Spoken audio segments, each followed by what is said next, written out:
If you are going on a Royal Caribbean cruise, I'm going to tell you what's included and what's not. Just keep on watching.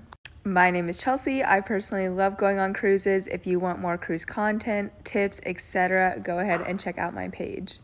So when I say included, I mean that when you go on Royal Caribbean's website or if you use a travel agent, you book your cruise and you've paid that cruise fare price with the taxes, the port fees, if you prepaid your tips, etc. That total price, what you paid, these are the things that are included in that cost just for paying for the cruise. So of course, number one, we're starting with your stateroom. Whether you choose an interior, balcony, ocean view, or a suite, this is going to be included in that cost. Second is the complimentary restaurants. On every Royal Caribbean cruise, you're going to have the main dining room and the Windjammer buffet. Depending on your ship is whether or not you're going to have a lot more options or if you just have maybe one more like the cafe that includes pizza and little grab-and-go snacks. But on things like Oasis class ships, you have several more options that are included. You also can get continental breakfast via room service delivered to you. Now, it's just the continental breakfast. If you want other things, they are going to charge you a service fee. The next, the included drinks, what everyone wants to know: water, coffee, tea, lemonade, and juices. I will tell you these included drinks are not the best quality, but they are just better than just having water, and they will get you through your cruise if you don't want to pay for more. Next is going to be your entertainment from different shows. Like I said, with the food, this is going to vary based on the ship class you're on. You might just have a couple things because not every ship has the aqua theater. Those are more like Oasis class and above. All your cruises are going to have the pools and hot tubs included.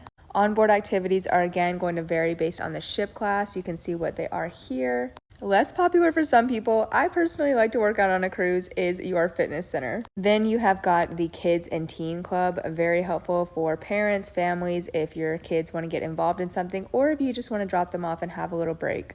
Specifically, if your cruise is going to Coco Cay, amazing island, I highly recommend going.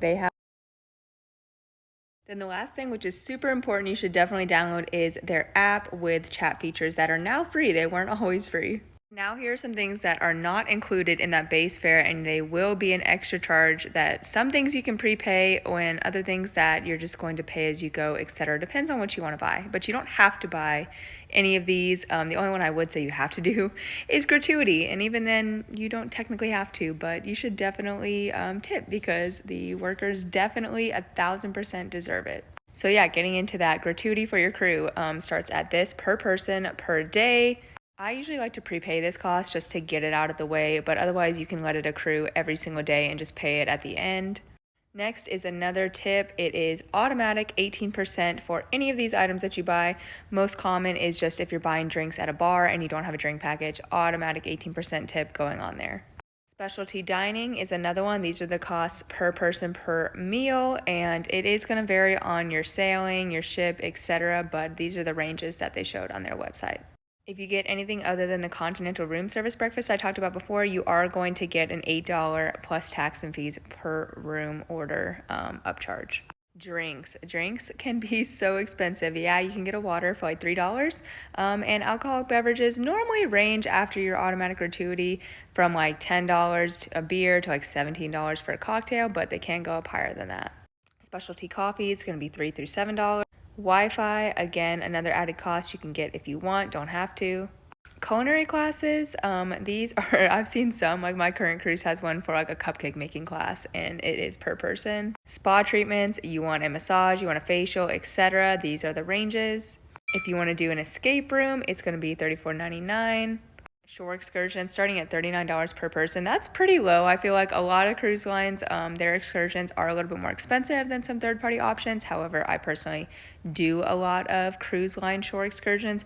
But yeah, these can go up. I mean, some of them I see are like over $200, and then I know like trips in Alaska are much more expensive than that. So this one is going to greatly vary. $39 is very low.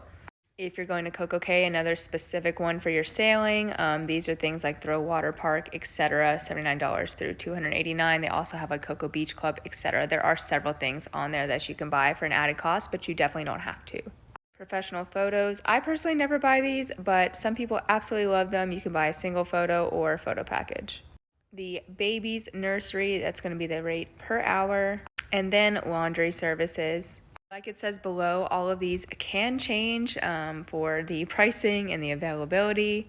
You can spend basically as much or as little as you want additional on your cruise to make it amazing. You don't have to spend tons of money, but I know people like to do common things, are going to be buying like a drink package, specialty dining, Wi Fi, things like that.